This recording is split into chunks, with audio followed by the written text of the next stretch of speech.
Welcome to your own channel Desi Khabren. Serial ये रिश्ता क्या कहलाता है में अब अरमान की वजह से होने वाली है विद्या बेहोश। जी हाँ दोस्तों, अब जैसे ही अरमान और अभीरा घर छोड़कर जाने वाले हैं तो ये सदमा अब विद्या से बर्दाश्त नहीं होगा और वो बेहोश होकर गिर जाएगी। यहाँ जैसे ही शोर शराबा होगा तो अरमान भागा भागा आने वाला है वापस और अपनी माँ को उठाकर लेकर जाने वाला है कमरे में और मांगने वाला है उनसे माफ़ी कि माँ मुझे माफ़ कर दो, मेरी वजह से आपको इतनी परेशानी हुई, लेकिन मेरे पास और कोई चारा भी तो नहीं है घर छोड़कर जाने के अलावा। दादी सा की बात का अपमान भी नहीं कर सकता और अभीरा को अकेले भी नहीं छोड़ सकता। वो मेरी जिम्मेदारी है और मुझे हर हाल में उसका साथ देना ही होगा। तो विद्या के इस तरह बेहोश हो जाने से पूरी पोद्दार फैमिली को झटका लगा है, उन्हें बहुत ज्यादा शॉक में लगा है। दादी को भी अब अपनी गलती का कहीं ना कहीं एहसास तो होगा ही कि उन्होंने अभीरा और अरमान को घर से निकाल कर कितनी बड़ी गलती कर दी, उनसे कितनी बड़ी भूल हो चुकी है। इतना बड़ा फैसला लेने से पहले उन्होंने एक भी बार विद्या के बारे में सोचा ही नहीं। उनके तो बेचारी के 2 ही बेटे हैं, एक तो गायब हो चुका है, पता ही नहीं कि वो जिंदा है या नहीं, और दूसरा बेटा भी अब घर छोड़कर जा रहा है, तो ऐसे में उनका यही हाल होना था।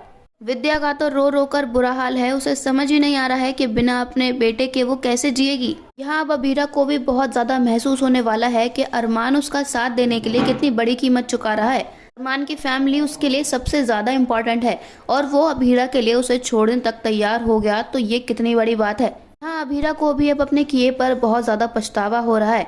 उसे अब ये लग रहा है कि उसे दादी साहब पर पहले ही विश्वास कर लेना चाहिए था। अगर उसने दादी साहब पर पहले ही विश्वास कर लिया होता तो इतना बड़ा बखेड़ा खड़ा ही नहीं होता। खुददार फैमिली आज जिस हालत में है, अब उसकी वजह अभीरा खुद को मान लेगी। और सिर्फ अभीरा ही ऐसा नहीं सोच रही है, पोद्दार फैमिली ने अभीरा को ब्लेम करने में थोड़ी सी भी कसर नहीं छोड़ी है। उनके रंग बिल्कुल भी नहीं बदले हैं, वो अभी भी अभीरा को ही हर चीज के लिए ब्लेम करते रहते हैं। विद्या के बेहोश होने पर भी इसका सारा इल्जाम अभीरा पर लगा है कि वो कितनी सेल्फिश है, जिसकी वजह से घर के सबसे बड़े बेटे को घर छोड़कर जाना पड़ रहा है। एक बार फिर पूरी की पूरी पोद्दार फैमिली अभीरा को बहुत ज्यादा चुभने वाली बातें कहने वाली है, जिससे उसका दिल एक बार फिर से टूट जाएगा। लेकिन यहाँ अब अरमान अभीरा का साथ देगा, पहले की तरह नहीं जब उसने उसे अकेला छोड़ दिया था। अरमान तो अभीरा का सच जानता ही है कि ना ही तो उसने पेपर्स चुराए और ना ही केस जीतने के लिए उसने कोई गलत काम किया।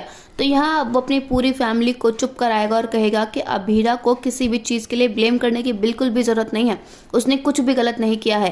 अपनी अपनी प्रॉब्लम्स की वजह हम खुद हैं, लेकिन हमारे लिए इजी होता है अभीरा पर इल्ज़ाम डालना और सबके सब यही करने लग जाते हैं। लेकिन अब खबरदार, जो अभीरा पर किसी ने उंगली भी उठाई तो यहाँ अभीरा भी अब अरमान से कहने वाली है कि अरमान तुम एक बार फिर सोच लो, तुम्हें मेरे साथ चलने की बिल्कुल भी जरूरत नहीं है, मैं अकेले मैनेज कर सकती हूँ। मुझे पता है तुम्हारी फैमिली तुमसे बहुत ज़्यादा प्यार करती है और मेरी वजह से तुम इन सब से दूर हो जाओ, ये तो मैं बिल्कुल भी नहीं चाहती। दोस्तों, दादी साहब के इतने बड़े फैसले से अब पूरी पोद्दार फैमिली में सिर्फ दुख ही दुख छा चुका है। आपको क्या लगता है, अपनी फैमिली की ये कंडीशन देख के क्या दादी साहब का दिल पिघल जाएगा, या अभी वो अपनी ईगो के चलते अभीरा और अरमान को घर से निकालने पर तुली ही रहेंगी? अपनी राय हमें कमेंट्स में ज़रूर बताइएगा। साथ ही साथ अगर नहीं किया है चैनल को सब्सक्राइब तो ज़रूर कर लें, ताकि सीरियल की सारी न्यू अपडेट्स आप तक पहुँचे सबसे पहले। धन्यवाद।